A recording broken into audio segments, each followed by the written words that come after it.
Bom dia a todos, bom dia a todas, bom dia para você que nos assiste pela Pop TV em Sobradinho e Porto Alegre ou nos escuta pela Cultural FM em Santa Catarina e no Rio Grande do Sul. Sejam todos muito bem-vindos e bem-vindas a mais um ICL Mercado Investimentos. Hoje, terça-feira, e eu vou cumprir a promessa de ontem. Vamos falar do endividamento das famílias, o que mais endivida o brasileiro, como é que está esse perfil de dívida do brasileiro. Mas a gente também vai falar do assunto do dia, que é o IPCA. Hoje saiu o IPCA final de janeiro, a gente já tinha tido ali uma ideia do que poderia pressionar, o que poderia trazer pressão para o IPC, por conta do IPCA 15 ou por meio do IPCA 15. E agora a gente tem essa medição final de janeiro que veio, inclusive, um pouquinho acima, mas ainda muito alinhada às projeções do mercado. Então a gente vai passar por esses assuntos hoje.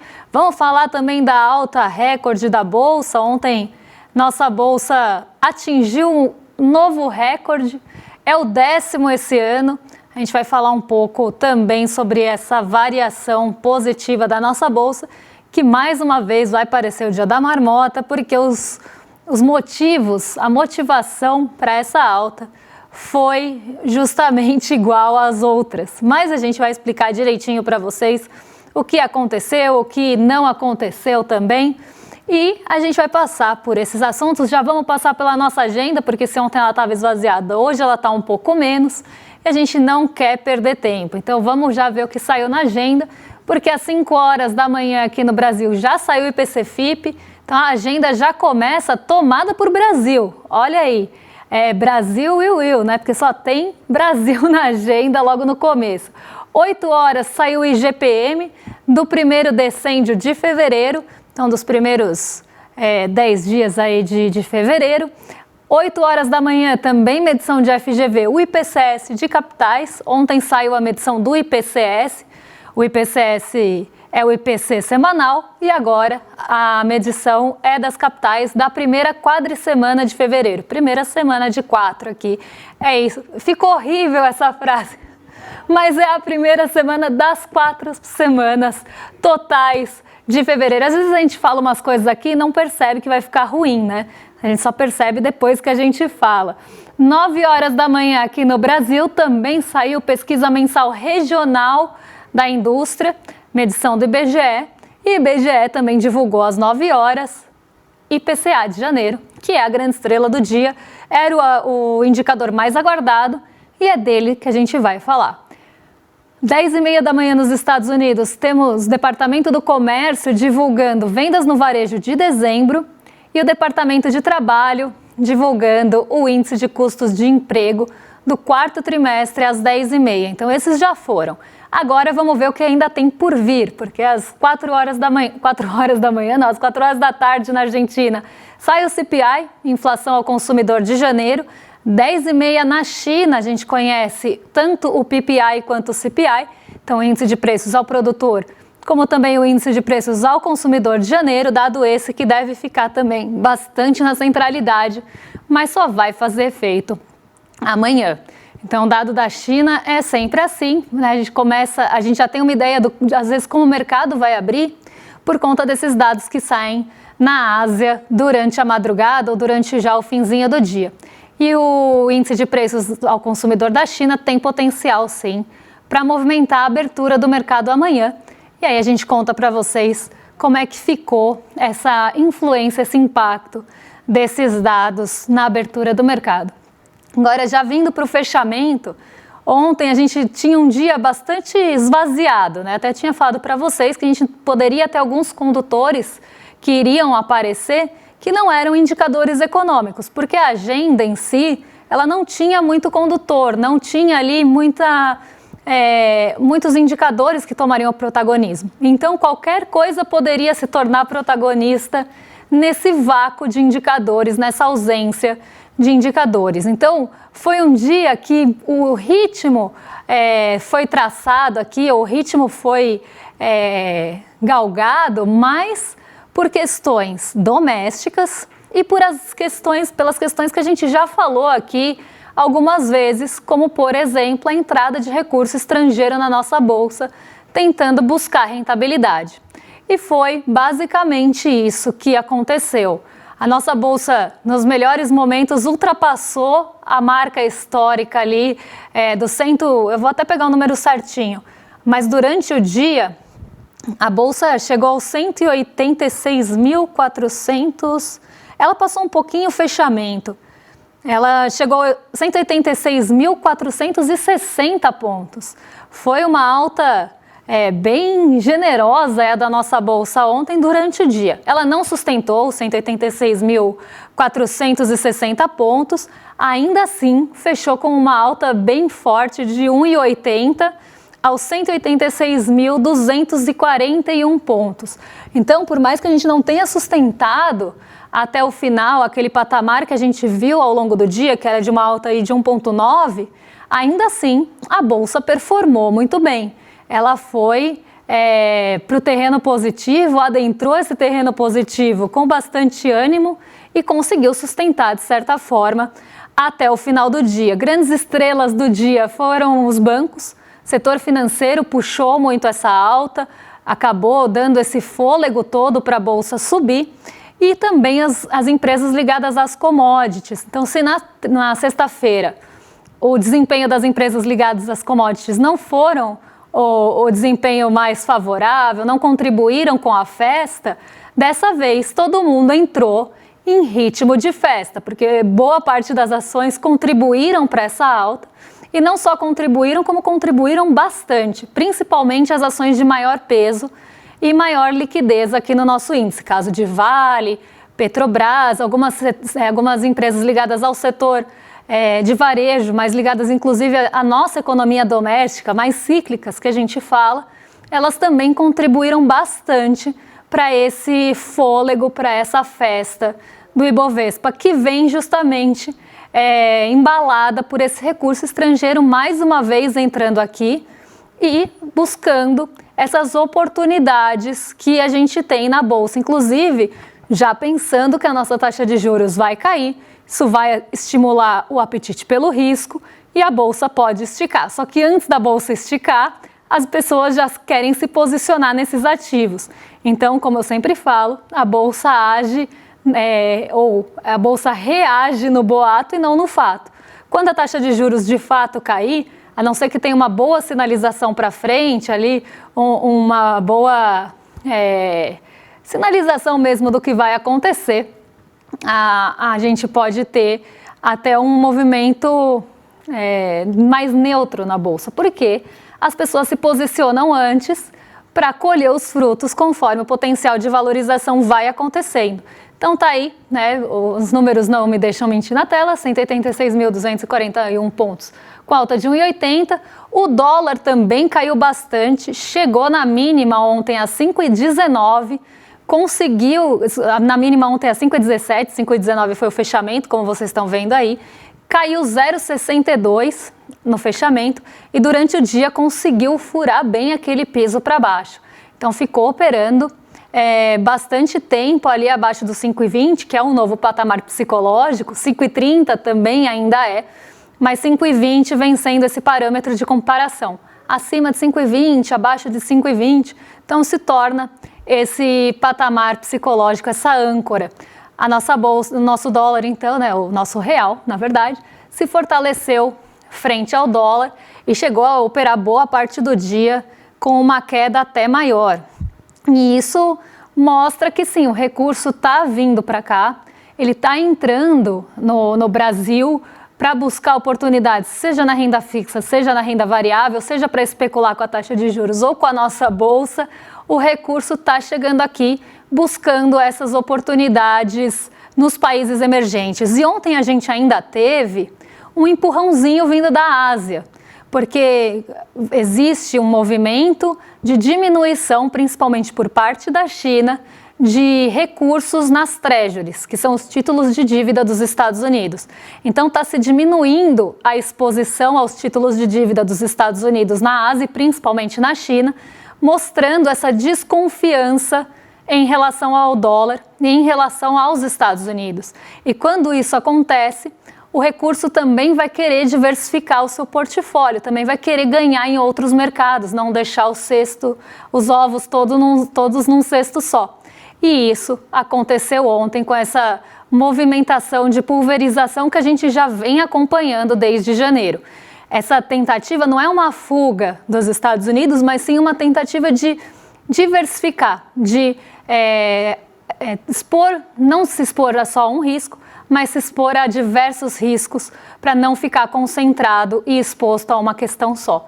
E como a gente sabe, os Estados Unidos estão com uma série de incertezas por conta, inclusive, da inconsistência e da imprevisibilidade de Donald Trump. E isso tem afetado, inclusive, essa força do dólar frente a outros países, porque se sai recurso de lá e entra recurso em outros países, se sai o recurso dos Estados Unidos, se tem uma saída forte de treasuries, isso vai também enfraquecer o dólar e vai fortalecer as outras moedas frente ao dólar, que é o caso do que está acontecendo aqui com o nosso real. Então, ontem foi um dia de, mais uma vez, essa movimentação estando presente e com esse fator a mais que veio principalmente da China. Além disso, a gente teve eleição no Japão e isso pode levar ali a uma mudança de política monetária. Então, isso também ficou bastante no radar. Mas o que mais movimentou a gente aqui foi essa entrada de recurso estrangeiro, em detrimento não só dessa diversificação que já vem acontecendo, dessa pulverização do risco, mas também desse sinal vindo da Ásia de menor exposição aos Estados Unidos, o que deixa essa incerteza ainda mais em evidência. E aí, a gente já viu o resultado. Apesar de tudo isso, as bolsas em Nova York também subiram, elas ficaram no positivo, mas aqui sem grandes movimentações, sem grandes condutores, até porque, como eu falei, ontem a gente não teve uma divulgação de indicadores muito relevantes aí que pudessem conduzir os mercados.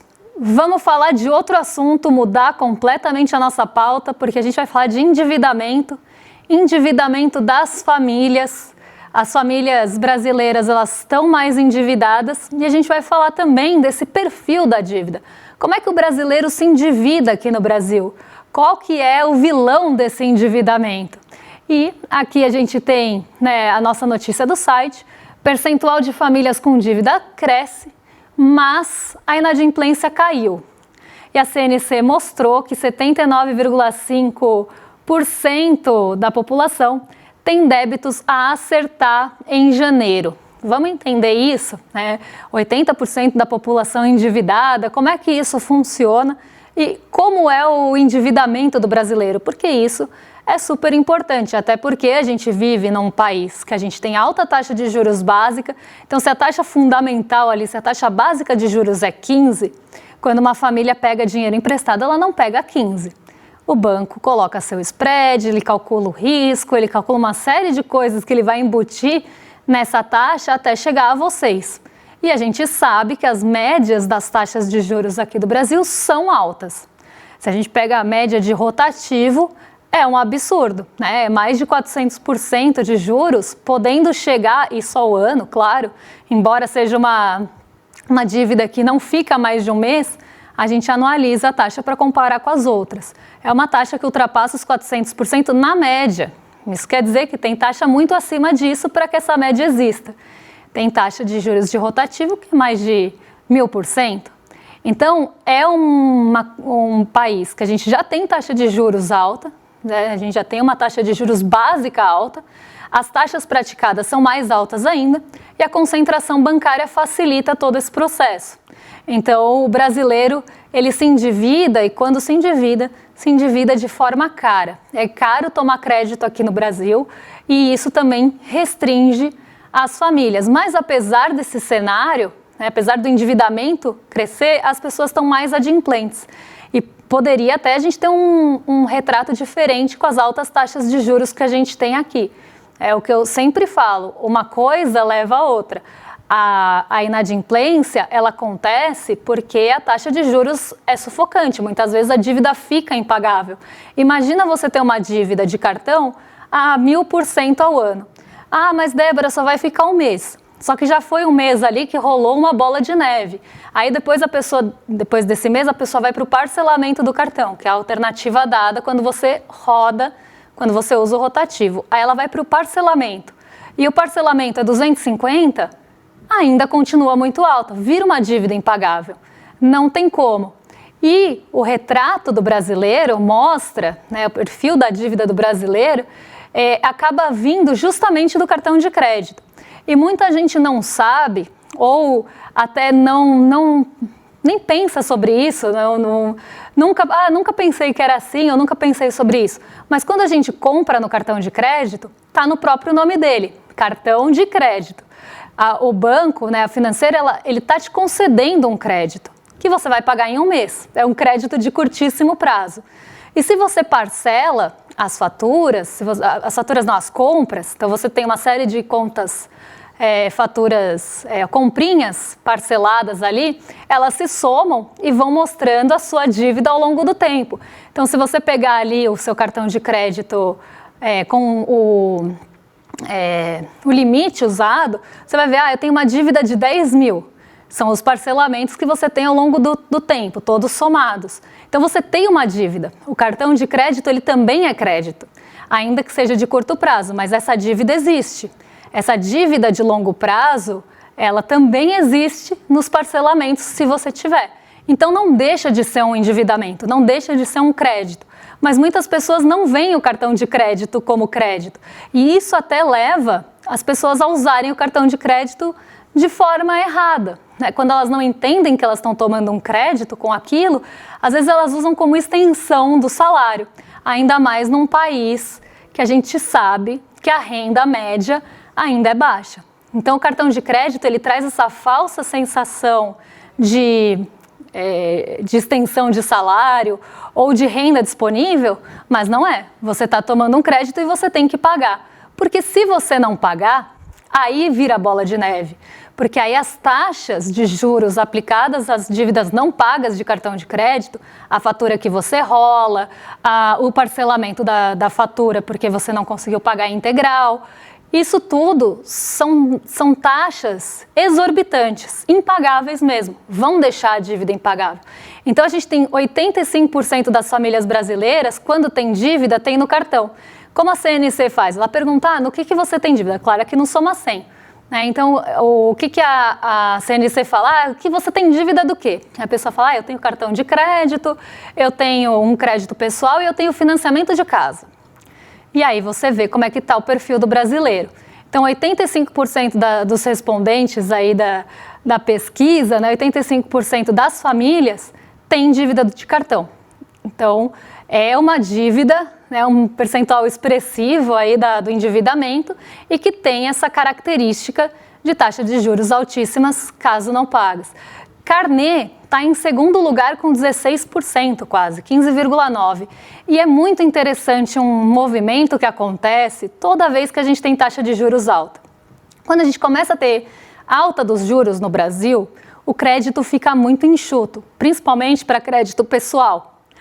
Consignado também fica um pouco mais enxuto, mas o crédito pessoal, ele fica muito caro e ele fica muito restritivo, justamente para evitar que você conceda créditos que não vão ser pagos.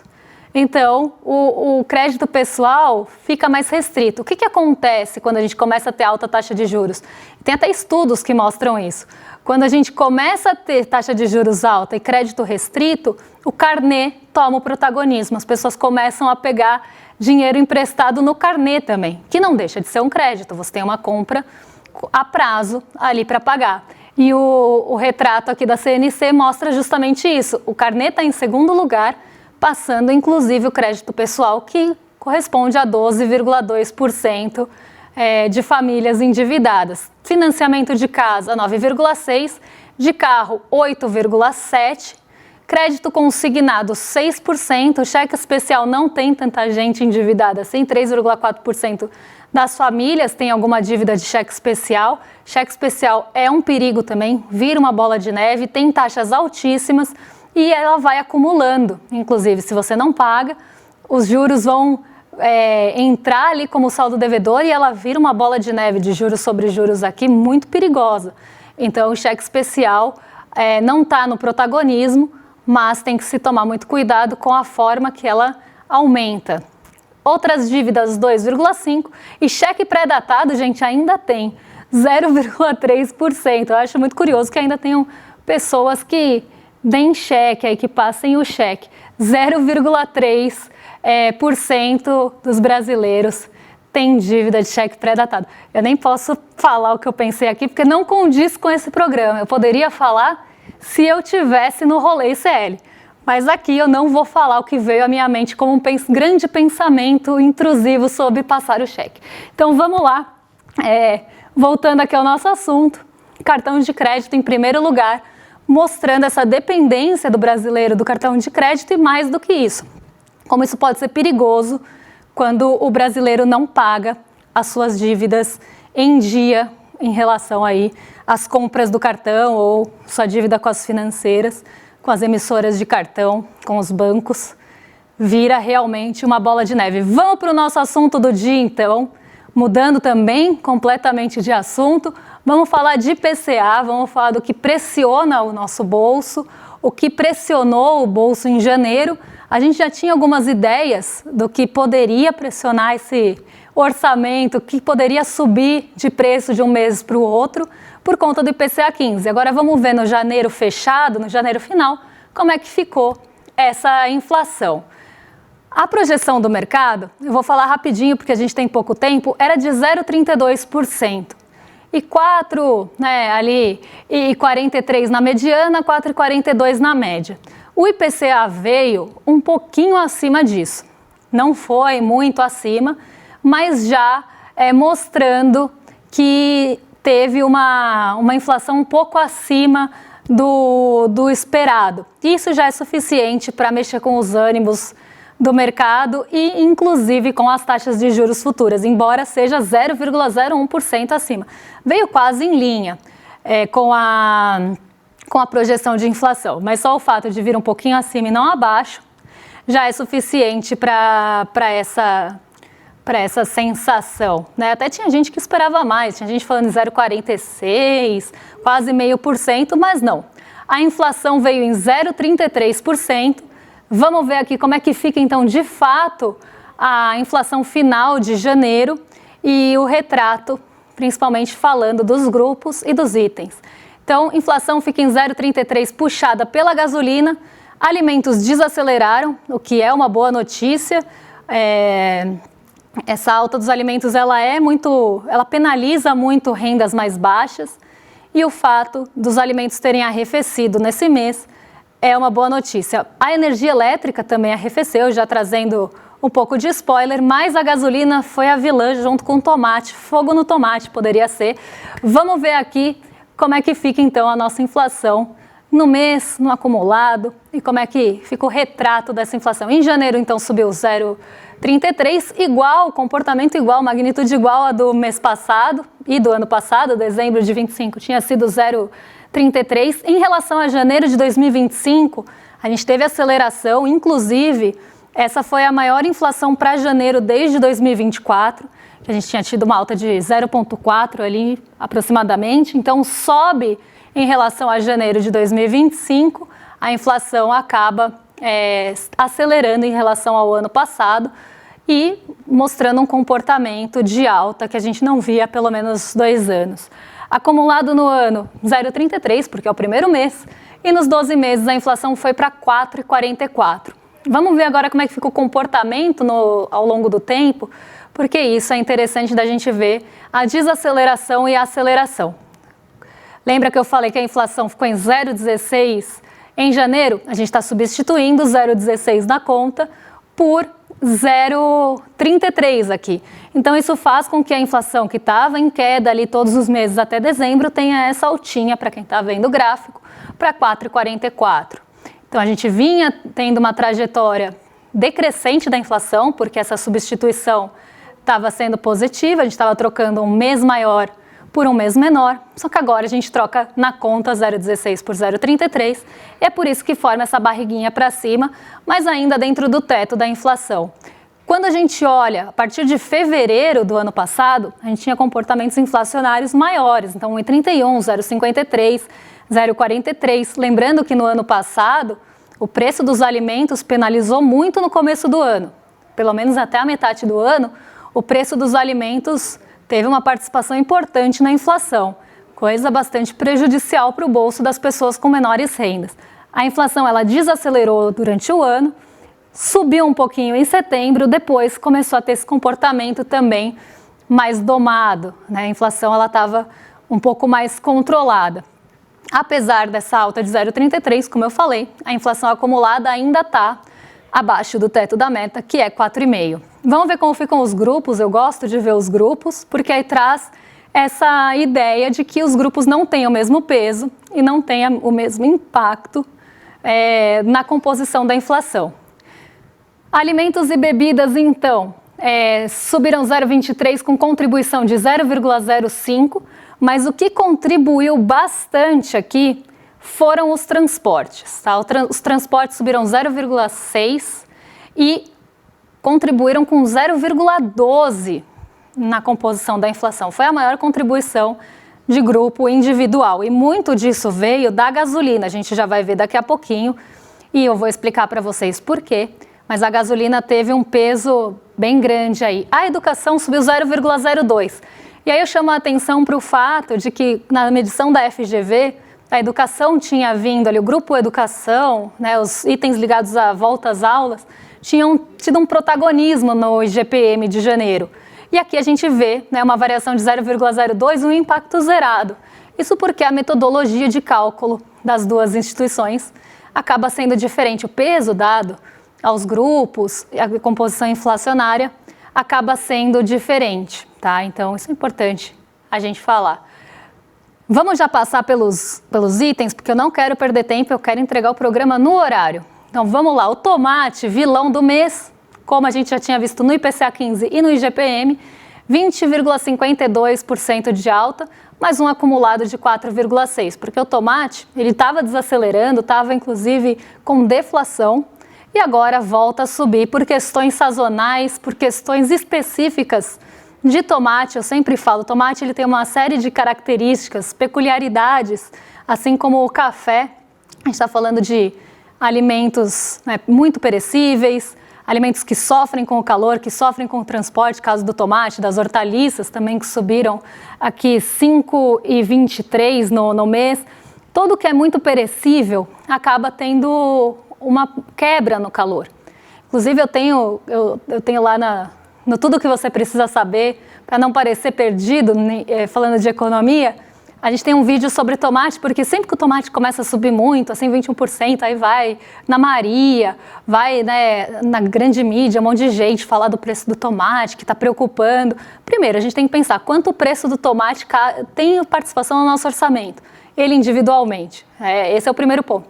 Segundo, essa alta normalmente não se sustenta por muito tempo, porque tomate sofre muito com sazonalidade. Então, por mais que assuste, né, 20,5% de alta, claro, é uma alta importante para um item de alimento, de alimentação que faz parte da nosso consumo, mas ele não vai impactar o nosso bolso nessa magnitude. Quanto a gente consome de tomate num mês? Então, isso também precisa ser levado em consideração. E normalmente ele começa a arrefecer quando a temperatura dá um pouco mais de trégua. Vamos ver o grupo de transportes, então, para fechar aqui, porque eu não quero me atrasar. Vamos ver o grupo de transportes só para eu explicar para vocês a alta da gasolina, que subiu 2,06 e responde por quase 1/3 do IPCA em janeiro. Então, só a gasolina sozinha contribuiu com praticamente 1/3 da inflação de janeiro. E essa alta da gasolina veio por reajuste de ICMS. Esse é um ponto que precisa ser falado, porque o ano começou com o aumento da alíquota de ICMS para gasolina, diesel e gás de cozinha, que são aí itens que acabam tendo também uma participação na inflação. O diesel é ainda mais preocupante, porque acaba trazendo inflação quase ali em cadeia. Então, muito do preço da gasolina veio por essa alta do ICMS. E por mais que a gente tenha tido diminuição dos preços nas refinarias, isso não chegou ao consumidor final. Inclusive, a mudança da alíquota do ICMS se sobrepôs à influência de queda dos 5,2% do preço da gasolina vendida pela Petrobras para as distribuidoras. A redução do preço médio para as distribuidoras passou a ser de 14 centavos, mas o aumento do ICMS acabou se sobrepondo e deixando até essa diminuição do preço das refinarias em segundo plano. Notícia boa é que a energia elétrica também caiu 2,73, ainda está com um acumulado grande, mas já começa a mostrar um pouco de trégua para o nosso bolso, até porque tem mudança de bandeira tarifária. Antes de me despedir e jogar para o rolê, porque eu já estou atrasada, não quero atrasar o rolê de vocês, vou mostrar o nosso prêmio, porque nós fomos destaque de assuntos econômicos no nosso ICL Notícias e Mercado Investimentos. Então, mercado foi premiadíssimo aí, vamos ver se dá para ver. Tá meio... Aê, não passou. Aí. Economistas brasileiros têm a honra de conferir ao Instituto Conhecimento Liberta e ICL Notícias, tá? O título de destaque econômico do ano de 2025, modalidade mídia, pela qualidade de transmissão de informações de natureza econômica à sociedade. Parabéns para todos que fazem parte desse prêmio, ele não é meu, ele é prêmio de todo mundo que faz parte do ICL Notícias. À frente e atrás das câmeras, eu falei isso lá no agradecimento, é muito difícil, é muita responsabilidade representar todos os nossos, todas as pessoas que fazem parte, né, que deixam isso em pé. Então, muita responsabilidade de representar todo mundo, que faz com que as pessoas que estão à frente das câmeras estejam aqui e quem não estava lá, né? Então, me senti com essa grande responsabilidade, mas falo que esse prêmio é de todo mundo, não é meu, e que eu queria agradecer a toda a equipe que promove isso, que faz com que a gente tenha esse programa em pé e todos os outros todos os dias, porque sem vocês e sem a nossa audiência também, a gente não seria nada, né? Quem me colocaria na frente da câmera se a gente não tivesse toda uma equipe por trás? Quem colocaria o N1 de pé se não tivesse todo mundo por trás e tantos outros programas? Então, o prêmio é de todos nós e eu agradeço muito a nossa equipe aqui. Não vou falar o nome de todo mundo, porque da última vez eu esqueci a nossa fusão de funcionários. Então, hoje eu não vou falar o nome de todo mundo, mas sintam os agradecimentos para todos vocês, até porque já estou atrasada 3 minutos. Então, não vou. Amanhã eu posso falar, se der tempo, mas não quero atrasar mais o rolê. Já vou jogar para os nossos vizinhos de cima direto, porque hoje tem rolê com César Calejão e Guga Noblar. Amanhã eu estou de volta para falar do que mexe com a nossa bolsa, com o nosso bolso e com as nossas vidas. Um beijão e até lá.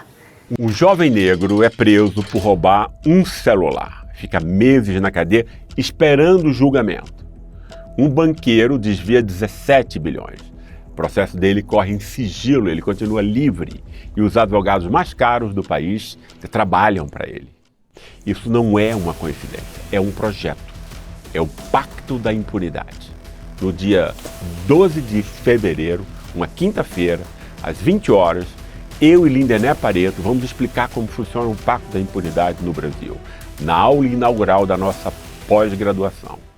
Olá, eu sou a Juliana Baroni e tô aqui para te fazer um convite. Toda terça-feira às 19 horas tem o Precisamos Conversar, um programa de debates feminino. A gente tem que ver, tem que analisar. Ninguém tá querendo defender causas. Elas defendem algo até a página B. Foi mais ou menos uma Aqui no Instituto Conhecimento Liberta e também nos canais do Eduardo Moreira. Então, você não pode perder.